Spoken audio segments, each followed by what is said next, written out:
Hello there, my name's Jo McNamara and I'm a senior lecturer in radiotherapy and oncology at Sheffield Hallam University, and I've recently been appointed as the Macmillan National Radiotherapy Clinical Fellow, working with Health Education England, Society College of Radiographers and Macmillan.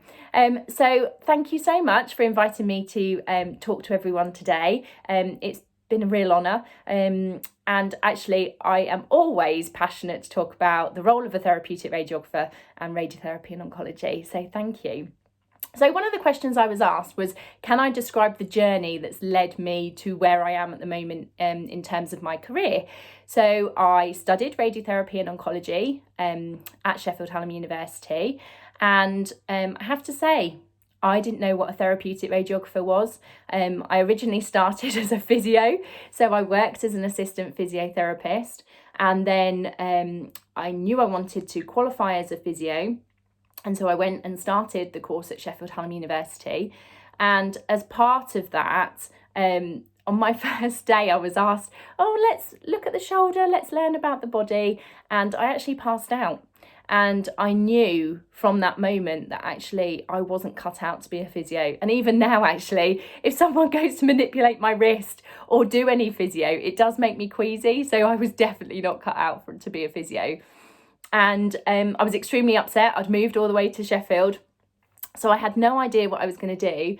And one of the professors in radiotherapy actually saw me on campus and said, why are you upset? Don't worry, as a little first year walking through campus. And she said, why don't you come and study radiotherapy and oncology? And I'd never heard of it. I'd never had anyone in my family who'd had cancer. And so she sent me to a hospital back home near Henley-on-Thames and said, right, go and spend the day, see what you think, and then get back to me.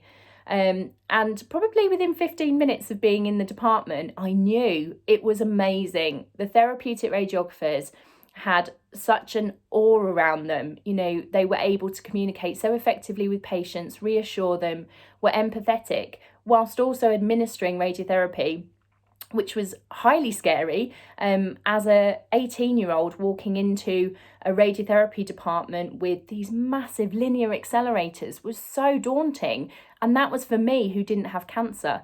So I was so reassured that that was definitely the career path for me, and I haven't looked back since. I'm so glad I fainted on that first day, because honestly, if I hadn't, I could now be a physio and maybe not enjoying my job as much. So I'm so glad I fainted that day. But ultimately, I studied radiotherapy and oncology, and then I worked clinically. And I absolutely loved my clinical work. Working with patients, getting to support them through their journey, their cancer pathway, really.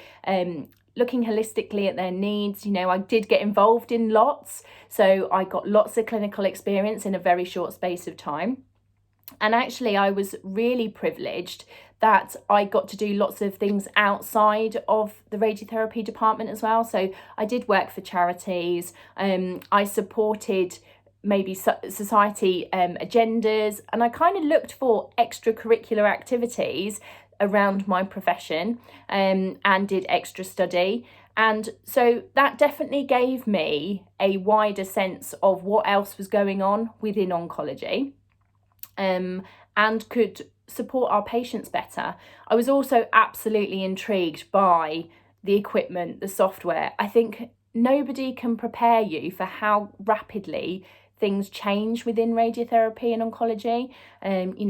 Treatment, dose, fractionation, the software, which buttons to press when, how to utilise the software. It is all rapidly changing. And we kind of laugh, don't we, as healthcare professionals? You've got to do continual professional development. I don't think you appreciate how much you actually do. It's just documenting it. But yes, I absolutely loved it and thrived in that environment. But I did get to that point where actually I felt like I could have a wider impact on the workforce and also patient care.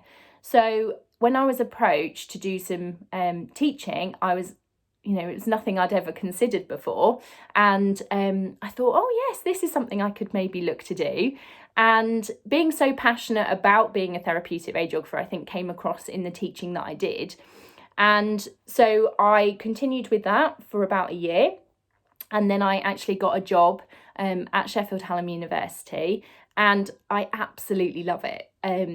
Spending time with students, talking about the role that we have, what we do, putting the theory into practice.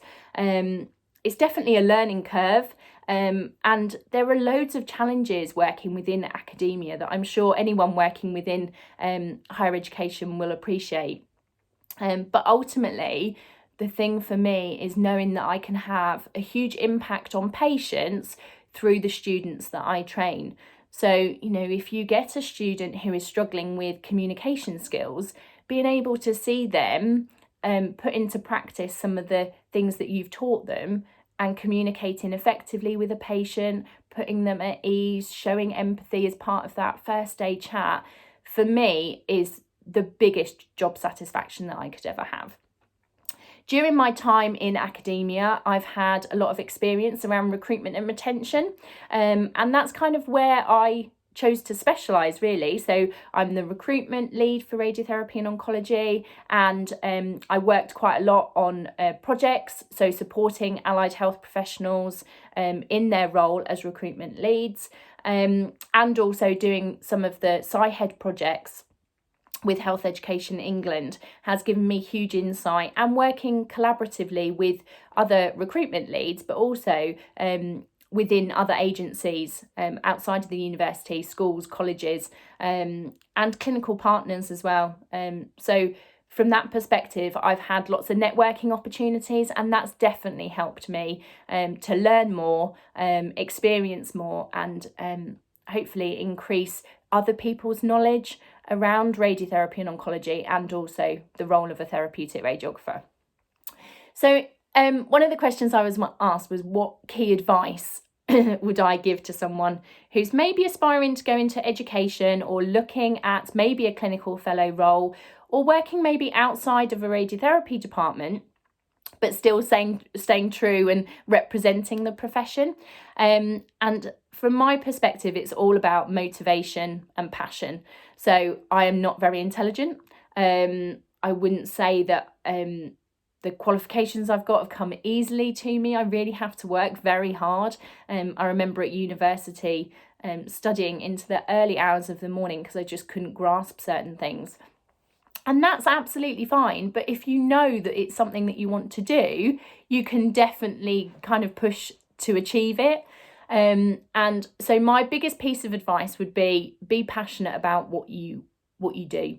I get up in the morning, and my husband gets me a coffee. That helps me get out of bed.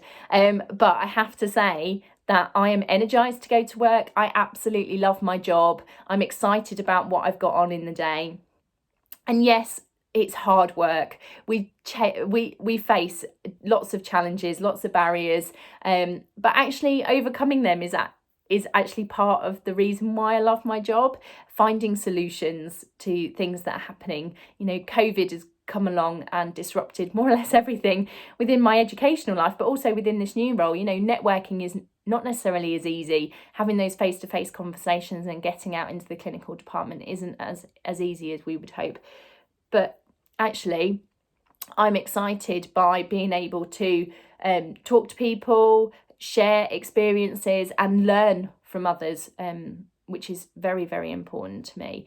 So loving what you do, absolutely. If you don't love it, search for something that you enjoy. And I would also say be a yes person. So I know, as part of my reviews that I have with management, they often say, Jo, you take on a lot and you say yes too much. And I do. But actually, I think that saying yes to those opportunities has allowed me to experience things that I would never have been able to experience. And seeking opportunities is really important. If I don't know something, I want to find the answer. I want to be able to locate that information. So that's really important to me. So definitely go out and have a look at what opportunities there are. There's lots of roles now available to us as therapeutic radiographers, so we need to look for those. And lastly, I think around being an allied health profession. It's AHPs Day. I'm part of the national HQ team.